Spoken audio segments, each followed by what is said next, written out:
이것은 결국은 하나님께서 내가 사랑하는 자로, 내가 너를 기도하는 자로 만들어 가겠다라는 하나님의 의지의 표현입니다. 그래서 하나님께서 우리에게 은혜 주시는 것은, 이 은혜가 하나님 왜 우리에게 은혜 주신다 그랬어요? 이 하나님의 은혜는 내가 하나님의 백성으로 지어져 가는 도구가 되어진다, 그 말입니다. 하나님의 백성으로 지어져 가는 도구예요. 자, 그런데 우리가 하나님의 백성으로 지어져 감에 있어서, 은혜가 작용함에 있어서 뭐가 제일 방해가 되겠까? 우리가 하나님의 백성으로 지어져 감에 있어서 제일 방해되는 게 뭘까요? 죄지요, 죄. 이 죄는 하나님과 멀어지고 우리가 하나님 백성으로 지어져 감에 있어서 가장 방해되어지는 요소라는 말씀이에요. 자, 그렇다면 이 죄는, 우리 성도들에게는 이 죄는 절대적으로 우리를 갖다가 지배할 수가 없어요. 절대 지배할 수 없어요. 우리 성도들의 죄는 상대적 지배다라는 사실입니다. 자, 그러면 절대적 지배라는 것은 우리 의지가 작용되지 않아요. 절대적이니까 무조건 따라가야 되는 거예요. 해야 되는 거예요. 자, 그런데 상대적은 반드시 우리의 의지가 필요한 거예요.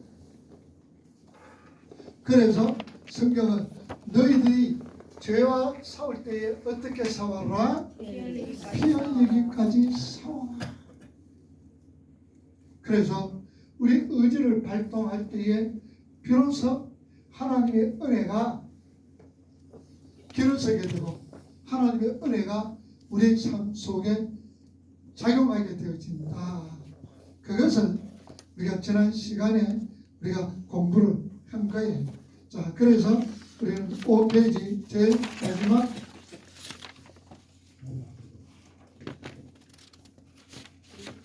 그래서 우리에게는 순종하는 하나님의 말씀에 죄를 짓지 않는 하나님의 말씀에 순종하는 의지가 발동이 되어져야 된다, 그 말이죠.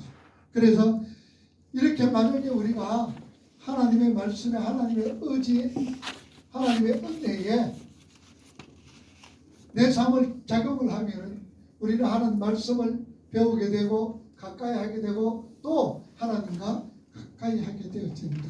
오늘 아침에 하나님을 알게 어떻게 알아라? 힘써 알고 하나님을 아는 지식에 우리가 나아가야 돼. 자, 안다. 우리가 어떻게 알아라? 하나님을 알아라. 어떻게 알아라 그러지? 깨달아서 내 삶에 적용되게. 자, 하나님의 말씀을 우리가 어떻게 깨달아지는, 어떻게 알아지는 거예요. 그리고 내 삶 속에 적용이 되는. 그래서 안다란 말을 히브리 말로 야다, 헬라 말로 기노마이라 그랬죠. 이걸 또 영생이 무엇이냐, 영생에 대해서도 이야기하는 거예요. 17장 3절 보세요. 요한복음.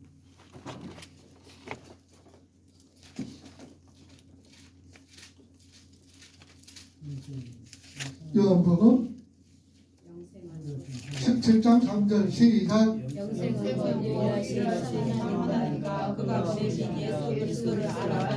자, 하나님과 예수님 그가 보내신 일을 아는 것, 이 아는 것이 뭐냐? 기도 말고 야하다. 그러니까 우리가 하나님을 안다라는 것은 무엇과 연관이 되는 거예요? 영생과 연관이 되는 거예요. 영생. 자, 그러면 사람은 영생해야 안 해요? 우리만 영생하나? 아니면 다른 사람도 영생해요? 네? 영생이라는 게 뭐예요? 그럼 지옥에 가서 사는 건 영원의 생각 아닌가? 그래서 우리는 모든 사람들 다 영생을 해요. 그런데 그 영생은 지옥에 사는 영생, 하나님 나라 천국에 사는 영생은 다르다는 얘기죠. 그러니까 지옥에 사는 영생은 평생 뭐 영벌이죠. 영생이 아니라 영벌입니다. 우리는 영생, 영원한 생명, 그래서 이게 사는 게가 사는 게 이게 사는 게 사는 거가 이걸 어디서 가는 거겠노? 지옥에서. 여러분들 한 힘들고 어렵고 고통스러울 때에 야 내가 이게 사는 게 사는 게가 뭘 지금 맛보고 있다는 얘기예요. 지옥을 맛보고 있다는 얘기. 이건 뭐 사는 게 사는 거가 내 삶 속에서 지옥을 맛보고 있는 거예요. 그러나 우리는 영생을 맛보는 자들은 어때요? 예? 늘 우리가 천국 가면 뭐 하겠어요? 여러분 천국 가면 뭐 하겠어요? 찬양. 맨날 찬양만 하겠어요? 천국은 우리가 뭐 하겠어요? 천국 가면 뭐 하겠어요? 맨날 놀면 재미없을 때 일도 좀 안 하겠네. 뭐를 해? 맨날 놀면 재미도 없으니까 일도 좀 하고. 자 무슨 일 하겠어요 여러분? 키우고 예?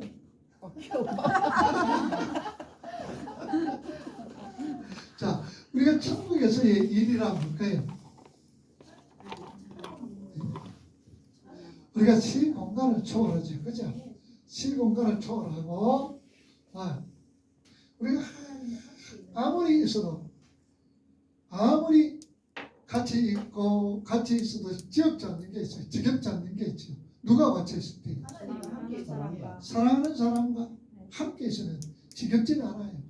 무슨 일을 해도 즐거워요. 무슨 일을 해도 좋아, 행복해. 바로 그 삶이 누구 어느 삶이에요? 천국의 삶이다.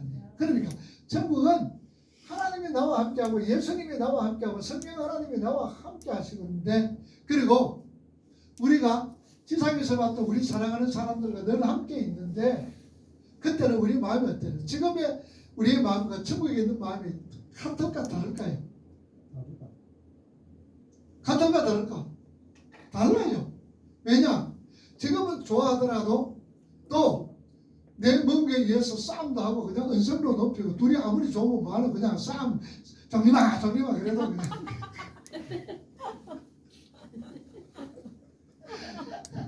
그래도 이제 싸움할 때도 있고 의견 다툴 때도 있지. 네. 그러나 천국에서 그런 게 없는 거야. 그게 얼마나 귀하고 참 좋으냐 소중한 거예요. 그래서 우리가 영생기는 하나님을 알아라. 어떻게 알아라? 하나님을 경험하면서 경험하고 하나님을 또 이렇게 알아가라. 이렇게 하나님을 아는 것만큼 우리의 삶이 어때? 이 세상의 삶이 행복해지는 거예요. 내가 하나님을 다섯 알면 우리의 행복은 다섯이에요. 그 대신에 우리 행복은 다섯이지만 또 불행도 다섯이거든. 하나님이 일곱 알면 어때요? 우리의 삶이 적어지는 거예요. 불행이 적어지지. 원망 불행. 하나님은 아홉을 알면은 하나밖에 안 돼요. 그래서 내가 왜 지금 내 삶 속에 사는 게가 지금 뭐 못 보고 있다고 지옥을 맛보고 있을 때는 내가 하나님을 지금 바로 알지 못하고 있다는 증거. 그래서 우리는 하나님을 잘 알아가야 된다. 자, 이제 5페이지. 5페이지 마지막 줄. 밑에서 두 번째로. 자, 죄의 지배 아래 있는 성도는 택한 백성들은 제 책의 인식에 거의 뭐한다? 영향받지는 않는다. 계속 이미 알고 있는 지식에 의해서 자신이 행하고 있는 일이 죄라는 사실을 알고 있음에도 불구하고 죄책감을 느끼지 않는다. 자꾸 하다 보면 죄에 치밀져 버려. 그리고 내가 죄 처음에는 두렵고 떨리면 아는데 해보니까 아무 이상이 없어. 재미는 있어. 그러다 자꾸 하다 보니까 죄책감을 느끼지 않는다. 셋째로 죄의 지배 아래 있는 신자는 다른 사람들의 죄를 아파하지 않는다. 다른 사람이 어떤 죄 짓는 것을 전혀 무관해. 전혀 무감각. 그렇게 한마디로 말하면은 죄에 대해서 무감각한 거야. 무감각이야. 무감각. 그 다른 사람 나도 그렇고 다른 사람도 그렇다는 얘기. 계속해서 신자가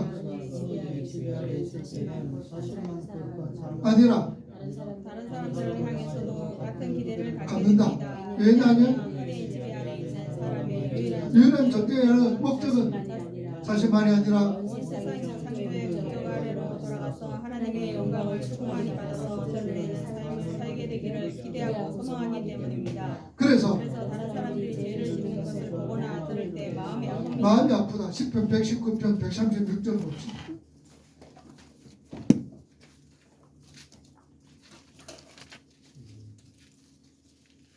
읽어봅니다. 시작.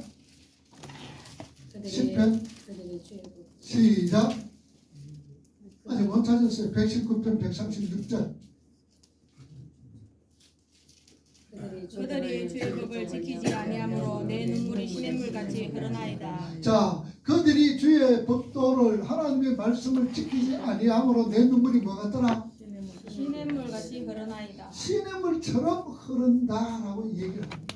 자, 하나님의 영광은 본래 무슨 영광이요? 본체적 영광이라고 그랬죠. 본체적 영광, 본의적 영광이라고 그랬죠. 이 본체적 영광이 우리 사람들에게 발산이 되실 때 이게 무슨 영광? 발산적 영광이죠. 자, 이 발산적 영광이 사람들에게 느끼게 되고 사람들을 알게 되고 우리도 여기에서 영광을 드러내게 돼요. 이거 무슨 영광? 효과적인 영광이죠. 그렇죠? 자, 그러니 성도들은 누구나가 이 효과적인, 이 본체적인 영광이 뭐라 그랬어요? 하나님의 신성이라 그랬죠. 하나님의 이 신성, 하나님이 가지고 있는 성품, 이게 뭐예요? 뭐 사랑, 정돈, 또 뭐 인애, 긍휼, 여러 가지. 이것이 우리 사람들에게 이루어졌을 때에 나도 역시 하나님의 신의 성품으로 사람들에게 보여주는 거예요.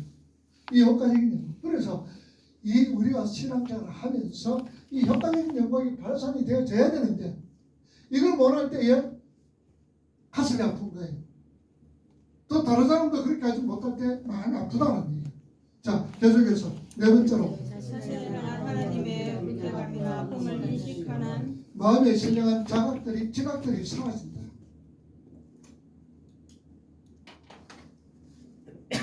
마음에 신령한 지각들이 사라집니다. 계속 신자가 은혜의 지배 아래 있을 때 수시로 자신의 마음이나 행동에 대한 하나님의 좋아하심과 싫어하심을 예민하게 느낍니다. 그러나 신자가 자기의 마음을 죄에서 점정되어 주면서 신자는 자신의 영혼의 상태나 마음의 생각, 그리고 실제로 나타나는 행동 등에 대하여 아파하는 하나님의 마음을 느끼지 못하게 되는 것이다. 그래서 죄의 지배 아래에 있는 신자들은 어리석을 정도로 무방하고 쉽게 범죄를 하는 것이다. 그러나 신자는 자신을 지켜보시는 하나님의 눈을 늘 의식하며 살기 때문에 함부로 행동할 수가 없다.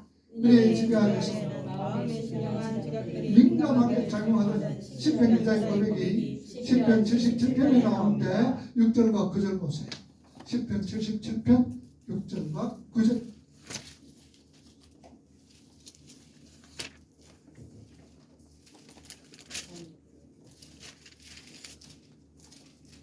시편 77편 6절과 9절.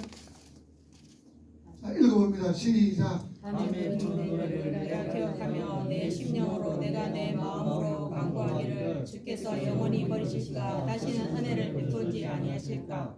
그의 인자하심이 영원히 끝났는가. 그의 약속하심도 영구히 패하였는가. 하나님이 그가 베푸실 은혜를 잊으셨는가. 노하심으로 그가 베푸실 긍휼을 그치셨는가 하였나이다. 자, 이 시편 기자가 어때요? 제가 이 하나님을 제가 신령한 지각에 민감할 때에 하나님, 우리가 애들도 그렇잖아요. 엄마가 안 보이면 아이고 엄마가 어디 갔을까? 아이고 엄마가 어떻게 될까? 어떻게 이런 것처럼 하나님의 은혜, 하나님의 긍휼, 하나님의 자비하심이 이거 끝났나? 왜? 내가 지금 말씀으로 믿음으로 조금 이렇게 부족한 것을 느끼게 될 때에 하나님께서 나와 멀어지는 것처럼 느껴지게 되고 그렇게 되지. 그렇게 민감하게 되어진다는 얘기예요. 자, 계속해서 다섯 번째로 신자는 악에 대해 계속해서 상상하게 된다. 죄를 제일 먼저 생각을 뭘 공격한다? 신자들은 성도들의 생각을 공격하고 그리고 생각을 통해서 들어온 죄는 상상을 통해서 사고 가능에 관여하기를 시작한다. 그리고 신자가 어떠한 범죄를 것을 지속적으로 상상한다는 것은 죄를 짓고 싶은데 그것을 행동으로 옮길 수 없도록 환경에 의해 제약을 받을 때 제약을 받을 때 나타나는 현상이다. 자, 그런데 특정한 범죄 행위를 계속해서 상상한다는 것은 환경의 제약만 없어지면 언제든지 그 죄를 출산에 대해 준비가 되어 있는 자, 무슨 말인가 아시겠죠? 특정한 범죄 행위를 계속해서 상상한다는 것은 지금 상상하는 행동으로 옮기지 못한 것을 왜 옮기지 못해? 환경 때문에 못 옮겨. 그러나 그 환경이 없어진다든지 그 상상하는 그 나를 억제하는 그 환경이 없어질 때는 내가 상상하는 것이 행동으로 나타나게 되어진다. 그 말입니다. 자, 그리고 계속해서 도둑질에 대한 상상을 오래도록 지속적으로 한 사람은 상상 속에서 그 도둑질이 주는 재미와 즐거움에 빠집니다. 간음에 대한 상상을 오래도록 지속하고 하는 사람도 상상 속에서 그 죄가 주는 재미에 못 빠지게 자, 됩니다. 여러분들 우리가 도박도 마찬가지잖아요. 도박을 다 하면 그 사람들은 어때요? 그 도박하는 재미가 지금 소설 나는 거예요. 엄청나게 소설 나는 거예요. 그런데 실제적으로 여러분 저 라스베가스에 가면 라스베가스 가면 뭐가 있어요? 가면은 뭐 카지노가 참 많습니다. 카지노 가면 이 빠진거 이거 뭐 땡기는 거 뭐라 그래요? 슬롯머신. 어? 슬롯머신. 슬롯머신이에요. 그게 많이 있어요. 길거리마다 있어요. 그래서 할머니가 장 보러 가다가도 코일 몇 개 딱 넣고 한 땡겨봐요. 그 길거리도 있고요. 그걸 막 굉장히 방치되어 있더라고요. 그래서 가가지고 땡겨보고 그리고 또 갔다가 시장 갔다가 또 오면서 코일 몇 개 땡겨보고 그래요. 재미가 있어요. 재미가 있어. 재미가 있어. 우리도 한번 해봤는데 그래요. 근데 우리 지금 몇 사람하고 목사님하고 가가지고 하여튼 1달러인가 2달러인가 코일을 바꿨어요. 바꿔가지고 몇 번 해보고 어떤 친구는 잘해. 목사님도. 그러니까 좀 따기도 하고 그래요. 근데 우리는 안 돼. 그래서 그 재미가 꽤 있더라고요.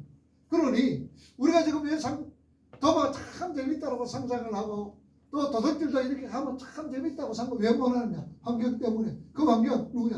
은혜 받은 사람들은 그런 생각도 안 하지만 제 아래에 있는 사람은 그런 생각을 하는 거예요. 그러다가 환경이 딱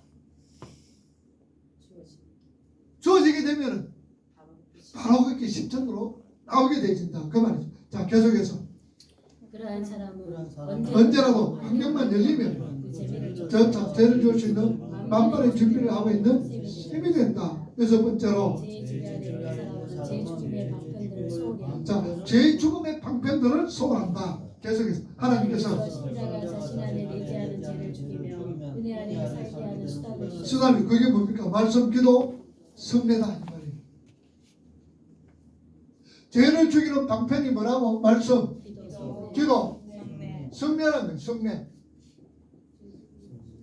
이게 우리에게 죄를 죽이는 방편을 하나님께서 주신 거예요. 무기를 주셨는데 성례는 무감으로 느낄 수 있는 복음이니까 은혜의 수단은 말씀과 기도로 축약할 수 있습니다. 은혜 안에 있는 사람은 그 은혜가 지속적으로 자신의 삶 속에 영향을 미치게 하기 위해 하나님께서 은혜의 전달수단으로 수단으로 주신 말씀과 기도를 아주 소중하게 생각하고 실행에 옮깁니다. 그렇게 해서 은혜가 부어지게 되면 자연히 죄가 세력을 잃게 된다. 은혜가 우리에게 주어지게 되면 자연적으로 죄가 세력을 잃게 되는 것이다. 그런데 신자가 제 지배 아래 있을 때에는 은혜가 제 세력에 밀려 힘을 발휘하지 못하게 되어 은혜의 수단에 참여하여 죄를 죽이는 일을 소홀히 하게 되는 것입니다. 죄를 죽이기는 그냥 오히려 왜요? 죄가 왜? 죄가 주는 즐거움과 편하게 푹 빠져. 죄와 달아봐요. 은혜를 죽이는 일에 힘쓰게 힘을 쓰게 됩니다. 그러니까 기도하지 않고 기도하지 않고 말씀을 공부하는데 불성실한 사람들은 전부 제 지배 아래 살고 있는 것이고 그들은 절대 행복할 수 없는 것입니다. 예수를 믿으면서도 늘 우울하지요. 그리고 하나님은 그들을 보시면서 마음 아파하시는 것입니다. 제가 원하는 바가 그대로 이루어지고 있는 것입니다. 자, 그러니까 그 사람들은 죄를 져도 뭐해요? 하나님의 은혜와 전혀 지금 멀어져 가고 있는 거예요. 우리가 하나님의 은혜 속에서 들어가려면 첫째는 뭡니까? 말씀과 기도죠. 말씀과 기도, 뭐 성례도 있잖아. 그러나 우리가 성례는 말씀과 기도예요. 이 말씀과 기도는 은혜의 방편이에요. 은혜의 방편. 그래서 이것을 소홀히 하면은 하나님의 은혜와 점점 멀어지게 되고 그 대신에 뭐와 가까워지나? 죄와 가까워지게 됩니다. 그래서 우리가 하나님의 말씀과 기도로 통하여서 하나님의 은혜 속에 들어가 결국은 말씀과 기도로 우리는 누굴 알게 돼요? 하나님을 알게 되어집니다. 그 말이에요. 이거 소홀히하면 안 된다는 거예요. 소홀히. 자, 계속해서 그러면 신자가 이렇게 제 지배를 받고 있을 때 상대적 지배입니다. 어떻게 구체적으로? 대처를 해야 할지에 관해 조금 더 자세하게 설명을 해드리겠습니다. 제가 좀 전에 제가 속임과 강압으로 우리 신자들을 유혹할 때 하나님의 말씀을 잘 참고하고 배워서 총명을 잃지 말고 하나님의 말씀에 순종하고자 하는 의지를 발휘해야 한다고 그 대처 방법을 크게 두 가지로 말씀드렸죠.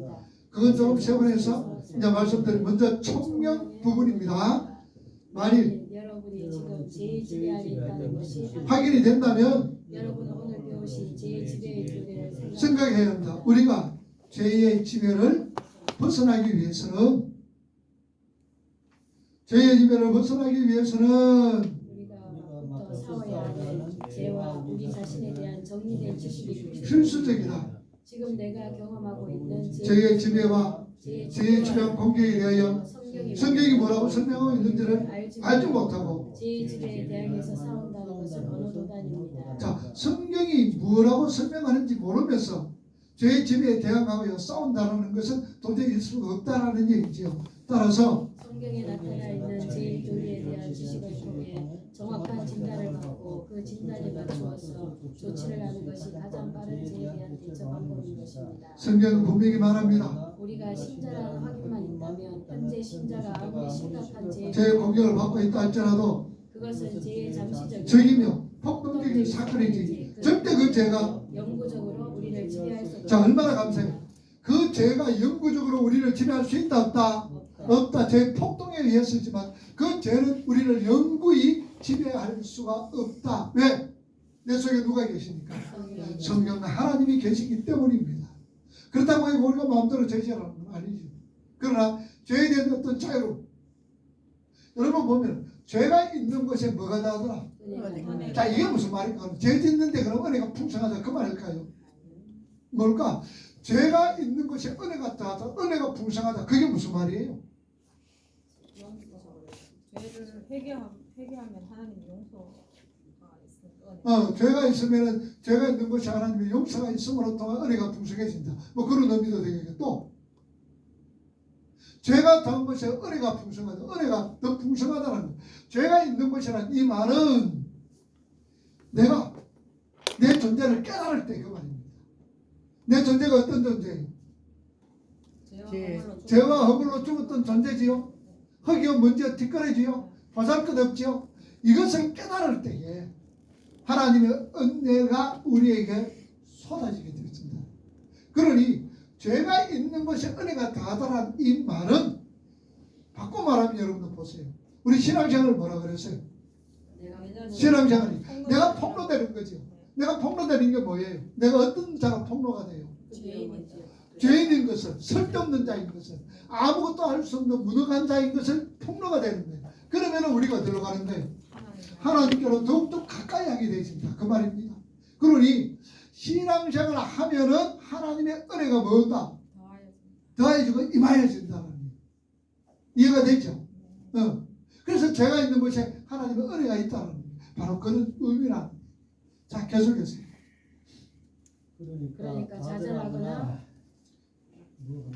그러니까 좌절하거나 포기해서는 안 된다. 왜냐? 하나님이 죄가 절대로 영구적으로 우리를 지배할 수 없기 때문에 우리는 그것 때문에 포기하거나 좌절해서는 안 된다 그 말입니다. 그래서 끝까지 지리멸절하게 물러가고 만다. 여러분 정말 벗어날 수 없을 것 같은 죄와 싸우고 있다고 의지를 발동해 보신 적이 있습니까? 그때 그 죄가 얼마나 우습게 무너지는지 경험해 보지 않으셨어요? 단지 우리 성도들이 그 죄를 너무나 무서워해서 의지의 발동조차도 하지 않는 것이 문제인 것입니다. 아닙니다. 죄의 세력은 반드시 우리를 장악할 수 있지만 우리가 하나님께 순종하고 의지를 발동하여 죄중에 나서면 이내 그 죄는 뭐다? 그러니까 죄는 뭐예요? 굉장히 엄청나게 우리를 강압할 것 같고 힘이 있어서 우리를 지배할 것 같아도 우리가 하나님의 은혜 속에서 살려는 의지만 가지면 죄는 어떻게 돼? 허물어져 버린다는 얘기. 그런 것도 우리 뭐라고 비유할 수 있어요? 하나 가지고 우리를 뭐 지배할 것 같은데 우리가 딱 대들면 그냥 푹 사가려져 버리는 거예요. 그거 뭐예요? 뭐라고 표현하지? 그게 허울 때는 참 좋아. 그런데 보니까 뭐냐? 심성이 있나 보다. 없어. 푹 넘어져 버려. 그러니 우리는 뭘 보고 겁나는 거라? 죄의 세력을 보고 겁나지만 싸우면 반드시 우리가 마는 거예요. 그걸 극복하고 이길 수가 있다. 근데 안 해보니까 마치 뭐예요? 골리앗이. 골리앗 앞에서 누굴까? 골리앗 앞에서 이스라엘 백성들, 유대인들이잖아. 그 골리앗을 보면서 그들이 어떻게 했어? 무섭고 두렵고 벌벌벌 떨었잖아. 막 떨었잖아. 그런데 그 골리앗 앞에서 다윗이 딱 설 때 골리앗이 뭐가 되는 거예요? 한참 한 방에 갚으지. 그와 똑같다는 얘기. 똑같다는 얘기. 자, 계속해서. 왜냐하면 우리가 하나님께 순종하고자 하는 의지를 발동하게 될 때 그 죄의 힘과는 비교할 수 없는 그 죄의 힘과 비교할 수 없는 은혜의 능력이 우리에게 임하기 때문이다. 그래서 다윗은 뭐라고 그랬어요? 골리앗 앞에 섰을 때 너는 단 창으로 가지만 나는 만군의 여호와의 이름으로 너희에게 간다. 이 말이에요. 그 이름이라는 게 뭐예요? 하나님의 능력이다 말이에요. 너는 칼과 단창이란 말이 무슨 말입니까? 너는 인간적인 방법으로, 너는 인간의 힘, 인간의 의지, 인간이 가지고 있는 것을 가지고 나한테 오지만 나는 하나님의 은혜로, 하나님의 능력으로 내가 너에게 간다. 문제는 하나님께서 우리에게 하시는 하나님의 은혜의 능력이 우리에게는 필요한 거예요. 자, 계속해서 아울러 신자가 정적의 불처럼 일어나서 죄의 지배를 받게 되면 신자는 이제 자기 안에는 은혜가 전혀 없고 자신은 온통 죄 덩어리라는 자랑을 하게 됩니다. 그러나 신자가 아무리 극악한 죄의 지배를 받고 있다 또 할지라도 그 신자 안에 있는 하나님의 은혜가 완전히 소멸될 수 있다 없다는 없다 것입니다. 소멸될 수 없어요. 그렇게 되면 하나님은 실패자가 실패자가 되기 때문입니다. 비록 은혜의 불길이 거의 꺼져가고 작은 불씨만 남아있는 그런 처참한 상황이 될 수도 있습니다. 그러나 은혜의 불씨는 성도의 순종과 죄와 싸우겠다는 의지를 에너지로 삼아 다시 활발타는 은혜의 불길로 살아나게 되는 것입니다. 자, 우리 속에 은혜의 불길이 끊일 수 있다 없다? 없다. 그러나 그 불빛이 어떻습니까? 삭삭삭삭 자꾸 적어질 수는 있다 없다? 있다. 그럴 때는 이 불쏘시개가 뭐다? 말씀과 기도. 그리고 또 뭐냐? 내가 그 죄와 싸워야 되겠다는 이런 의지가 있을 때 그 의지가 우리가 하나님의 은혜의 불길을 살리는 소시개가 된다는 거예요. 이해가 되죠? 그래서 우리는 내가 어떤 궁기에 몰리고 어떤 처지에 있더라도 말씀과 기도를 등한시하지 않고 계속 하다 보고 그러다 보면 힘이 생기는 거예요. 죄와 싸울 수 있는 힘이 생기는 거예요. 그때 하나님의 은혜가 주어지고 능력으로 물리칠 수가 있다. 좌절하지는. 자, 그리고 7페이지, 8페이지 아울러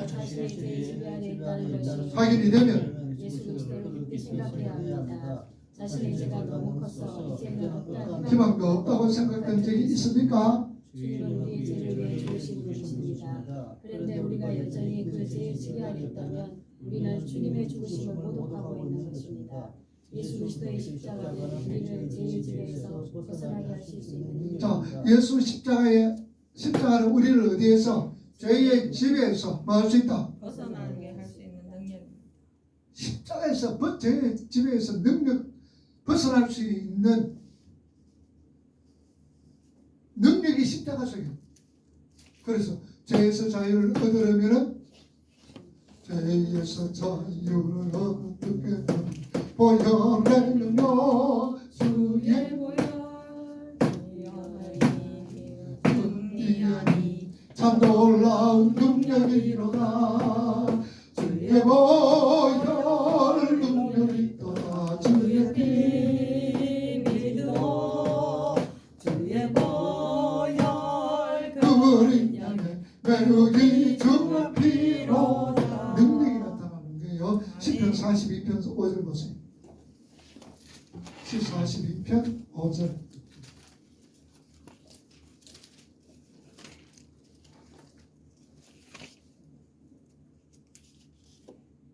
자, 읽어봅니다. 시작. 내 영혼아 내가 어찌하여 낙심하며 어찌하여 내 속에서 불안해하는가. 너는 하나님께 소망을 두라. 그가 나타나 도우심으로 말미암아 내가 여전히 찬송하리로다. 내가 여전히 말이나 하나님의 도우심을 찬송하리로다. 시편 121편 1절과 2절은 잘 알죠. 이스라엘을 지키시는 자는 졸지도 아니하시고 마시도 아니하신다. 주무시지도 아니하시는 그 하나님의 지키신 보호하심이 우리가 늘 하나님과 함께 하십니다. 자, 계속해서 주님은 십자가를 의지해서 주님께 순종하고자 의지를 발동하는 사람에게 그 죄의 지배를 벗어날 수 있는 능력을 공급해 주시는 분이다.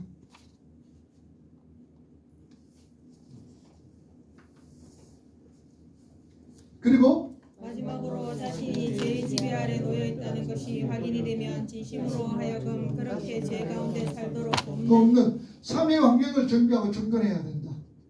그 환경을 정비하고 정돈해야 된다. 자, 시편 1편에 보면 뭐라 그랬죠? 복 있는 사람은 악인의 길에 서지 꾀하는 길에 쫓지 않고 죄인의 죄인의 길에 길에 서지 서지 않고 않고 오만한 자리에 앉지 않는다. 이 말이 무슨 말입니까? 삶의 환경을 정리한다 말입니다. 정돈한다. 그런데 계속 하는 거예요. 김유신이 뭐라 그러죠? 김유신 말을 어떻게 했어요? 목을 댔어요. 목을 매버리죠. 네. 목을 매버. 그런 어떤 게 있어요. 그러니까 삶의 환경을 정비하고 정돈해야 한다. 자, 그런데 삶의 환경을 정리하고 정돈하면 자기 힘으로 잘 되겠어요? 안 돼요. 그러니까 옆에서 우리가 도와줘야 된다. 옆에서 도와줘야 된다. 오늘 우리 동생 우리 모났지만 가니까 어디 아프다고? 허리가 아파가지고 꼼짝을 못 합니까? 손을 잡아줘야 돼. 잡아주면 일어날 수도 있어. 네. 혼자 막 자유롭지는 않으셔요. 혼자서 이제 손은 뭐 수평은 많이 하고 있어요. 이런 어떤 그럴 때를 이기려면 뭐가 필요한 거예요? 환경을 정비해야 돼. 정비를 해야 되는데 자신의 의지도 있지만 우리가 그때서 도와줘야 되고 그 환경을 자꾸 어떻게 정비정돈하도록 우리가 도와야 된다. 말로만 그러면 안 돼. 기도하면 된다. 아이고 기도만 해야 되는 거 아니에요?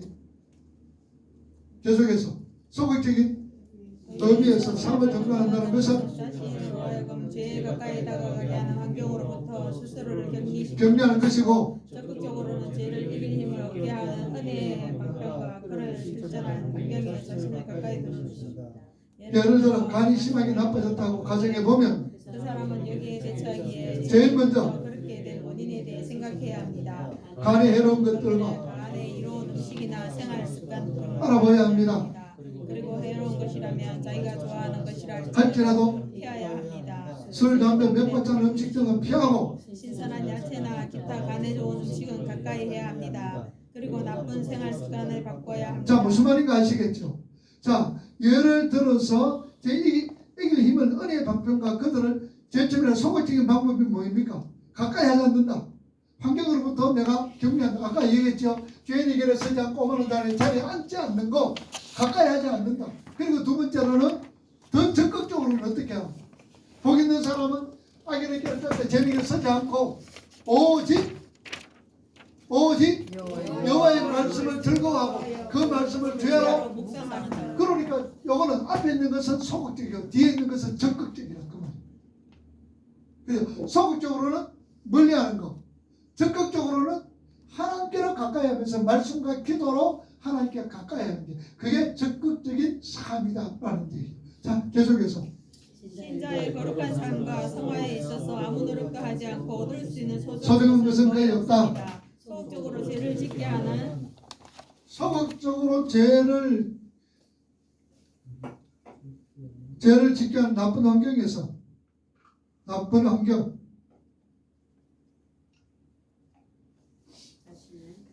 자신을 그것도 중요하지만 신자는 적극적으로 자신이 은혜를 받을 수 있는 환경을 만들어야 합니다. 성경 공부에 성경 공부에 빠지지 않고 참여하고 고용 모임에 열심히 참여하고 주일 예배에 빠짐없이 참석하고 매일매일 기도하고 말씀을 묵상하는 시간을 마련해 놓아야 한다. 신자가 은혜로부터 멀어질 때에 죄와 가깝게 된다는 진리를 잊어서는 안 된다.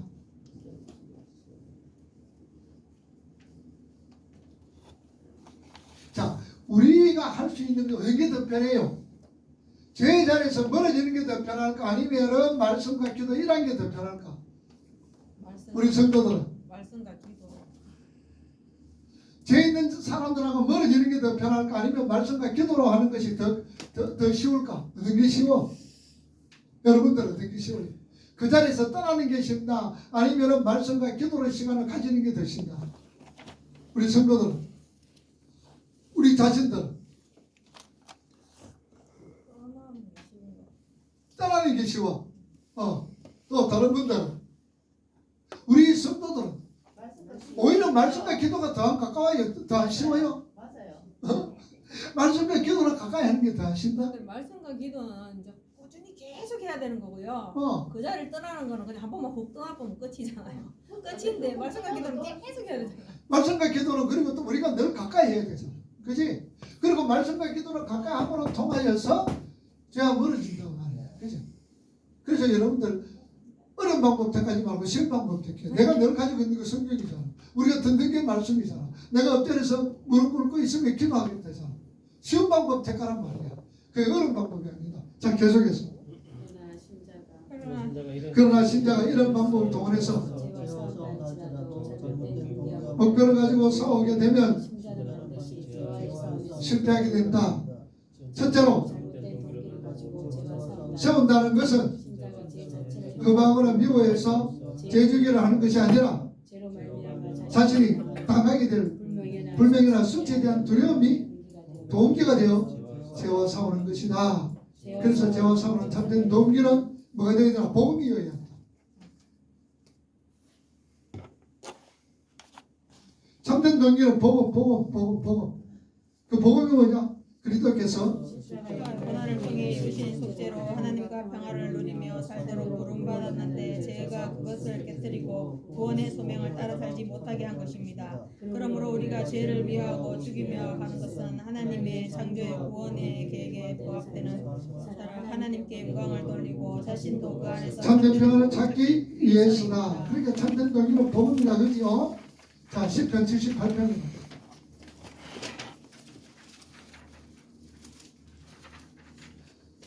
78편 34절 35절 읽어봅니다. 시작. 하나님이 그들을 죽이실 때에 그들이 그에게 구하며 돌이켜 하나님을 간절히 찾았고 하나님이 그들의 반석이시며 지존하신 하나님이 그들의 구속자이심을 기억하였도다.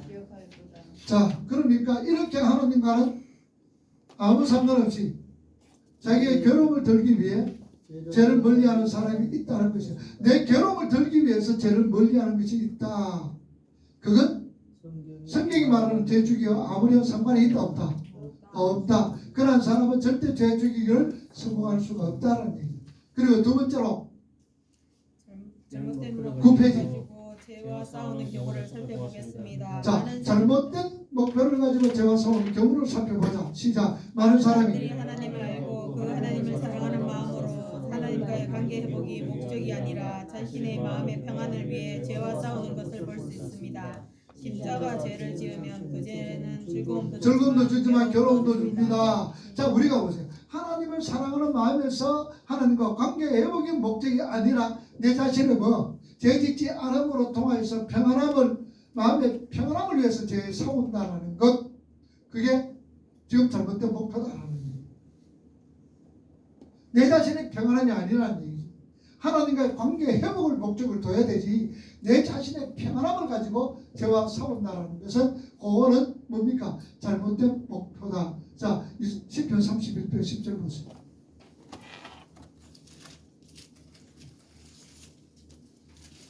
읽어봅니다. 내 인생의 슬픔으로 보내며 나의 연수를 탄식으로 보내며 내 기력이 나의 죄악 때문에 약해지며 나의 뼈가 쇠하는 소이다.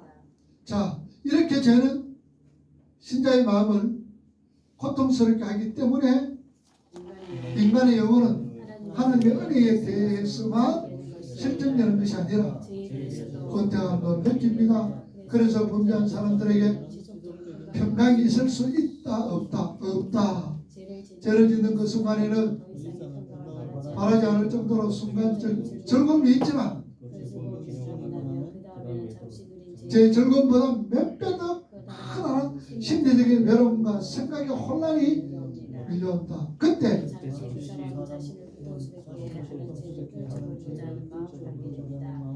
그러나 죄를 죽이는 것이 아니지요. 사람들은 죄의 지배 속에서 얼마든지 잠시 죄에 대해 실증을 낼 수 있는 것이다. 실증을 낼 수가 있어요. 그런데 그 실증은 잠시. 어떤 사람이 뭐라 그랬죠? 자꾸 도와하기 위해서 이거 손이 문제다 싶어 손가락을 끊어붙잖아요. 끊었더니 계속 하는 거예요. 요 손가락 끊었더니 요거까지 하는 거예요. 그러니까 손을 갖다가 뭐냐? 아예 그냥 끊어버리는 거예요. 그래도 뭐가 합니까? 발로 한다는 거예요.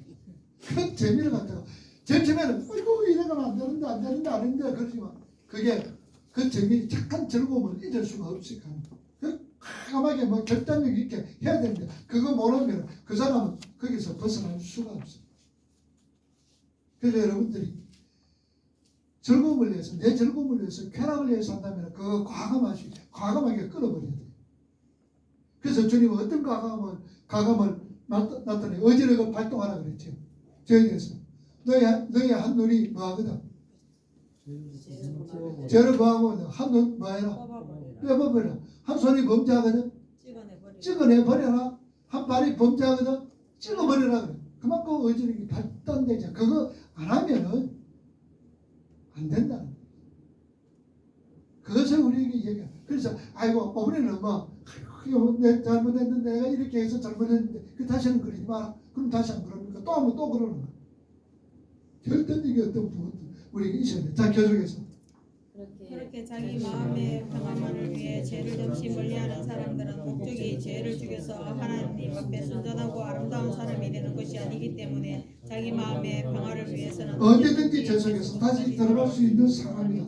마음의 평안을 위해서 언제든지 들어간다. 베드로후서 2장 20절 보세요. 2장 20절 22절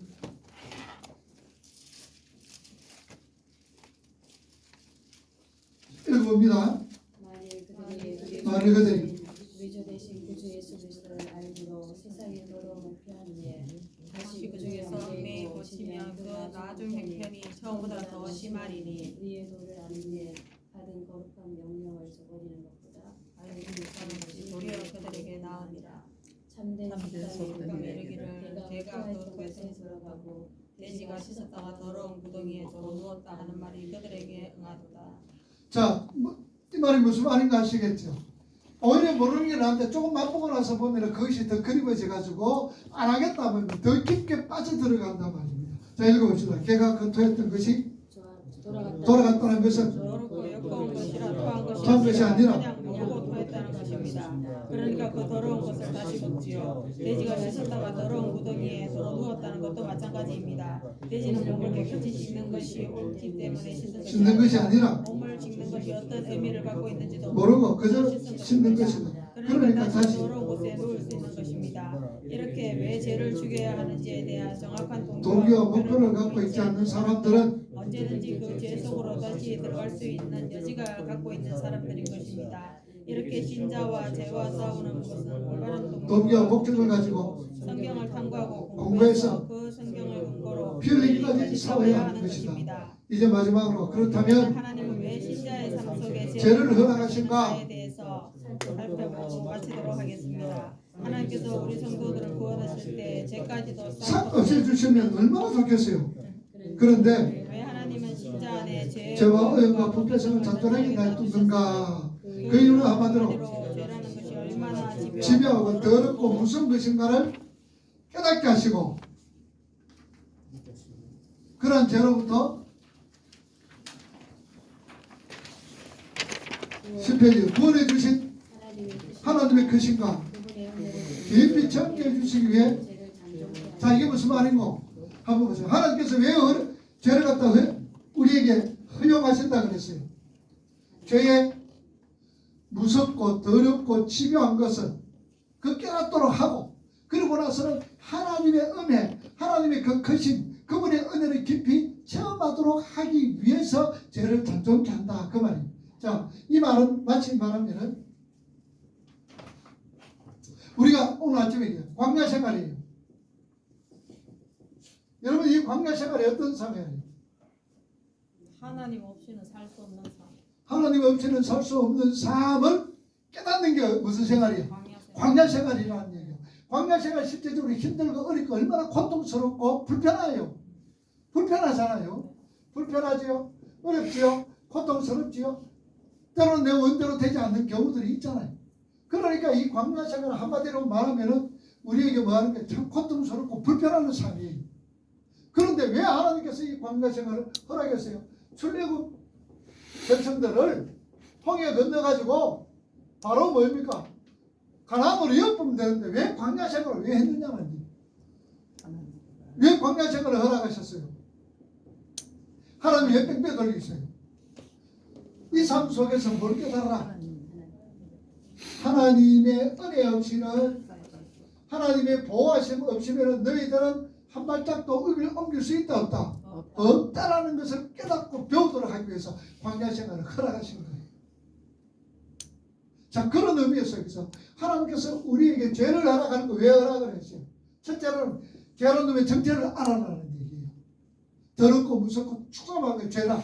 그리고 이 죄에서 하나님의 뭐 크심과 하나님의 은혜, 이 죄를 통해서 야, 이래가 내가 죽는구나, 이래가 이 더러운 거구나. 그러니까 이제는 내가 하나님께로 돌아가야 되겠다. 하나님의 은혜를 체험하기 위하여서 죄를 단정케 한다는, 하나님의 은혜 없이는 살아갈 수 없습니다라고 깨닫도록 하기 위하여서 광야 생활을 허락하시는 것처럼 이해가 되죠?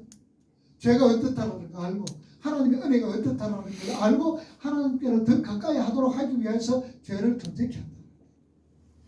자, 계속해서 죄는 반드시 멸절시켜야 할 더럽고 추한 것입니다. 그러나 성도됨을 만들어 가시는 것이다. 다시 말하면 이를 통하여 하나님의 백성으로 지어져가는 성화의 도구가 되겠습니다. 계속해서 여기서 한 가지 분명하게 해줘야 할 것은, 지금 말하고 있는 은혜로 연결되는 죄는 신자가 여전히 사랑하는 죄가 아니라 심장에 남아있지만 심자가 그에 대하여서 사용하고 있는 죄를 말하는 것이다. 하나님은 심자로 하여금 죄와 싸우게 하심으로써 심자의 성숙의 유익을 만들어내시고 은혜를 넘치게 하신다는 것입니다. 그게 바로 우리 인간들은 도저히 상상할 수 없는 하나님의 지혜다. 로마서 5장 20절.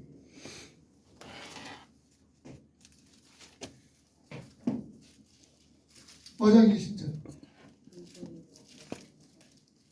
같이 찾아가 읽어보세요. 시작. 율법이 들어온 것은 번제를 나아가려니라. 그러나 죄가 나온 것에 은혜가 더욱 넘치나니.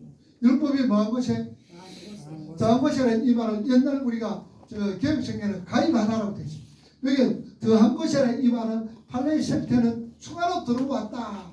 율법이 추가로 들어왔다는데, 그러니까 이 말은 계속해서 모세의 율법이 주어지기 전에 이미 어떤 종류의 율법이 있었다는 뜻이에요. 율법이 추가로 뭐했다? 들어왔다는 거예요.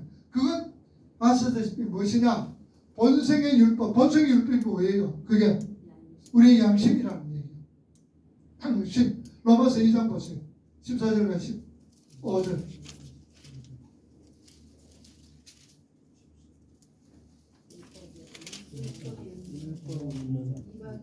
자, 읽어봅니다. 로마서 2장 14절에서 16절, 15절. 시작. 율법은 배우의 본성으로 율법이 도용을 받았으며 이 사람은 율법이 없어 자기가 자기에게 율법이 되나니 이런 일은 그의 양심의 증거가 되어 그 생각이 스스로 보고하며 분명하여 그 마음에서 율법을 따르느니라. 자, 이렇게 인간에게는 본성의 율법이 있어서 죄라는 것을 인식할 수 있게 됩니다. 그런데 들어옴으로 해서 알지 못했던 죄를 아주 많이 발견하게 되었다는 것이다. 그게 가임함으로 더함으로 죄가 더해졌다는 의미입니다. 그런데 그렇게 죄가 드러나는 것에 하나님의 은혜가 넘쳤다라는 것이지요.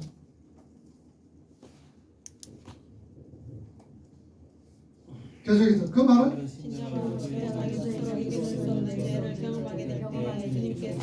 주님께 순종함으로 말미암아 은혜의 힘에 의해 법으로 해서 더 강한 주님의 은혜를 경험하게 되는 이치를 설명한다. 그래서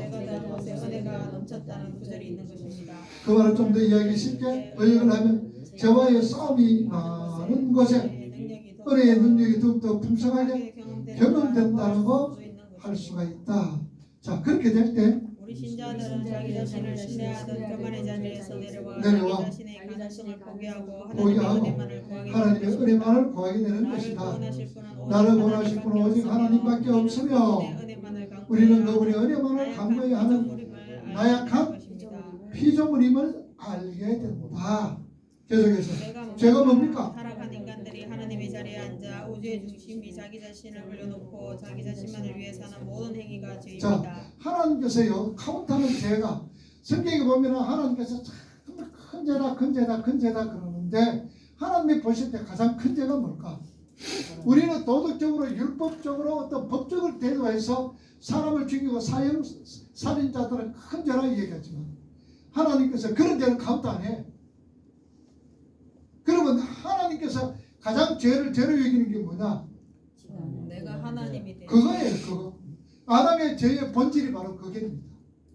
내가 하나님 되어서 살아가는 거. 하나님 자리에 앉는 거. 근데 내가 어떻게 하나님이 돼? 내가 이단도 아니고 내가 교주도 아닌데 내가 어떻게 하나님 자리에 앉을 수 있느냐라고 생각하지만 내가 하나님 자리에 앉아야 된다는 게 뭐라 그랬어요? 모든 게 마음대로 내 좋은 대로 하는 거. 내 유익 나게 하는 거. 그게 하나님 자리에 앉아있다는 거예요. 그거 하나님 되게 싫어해요.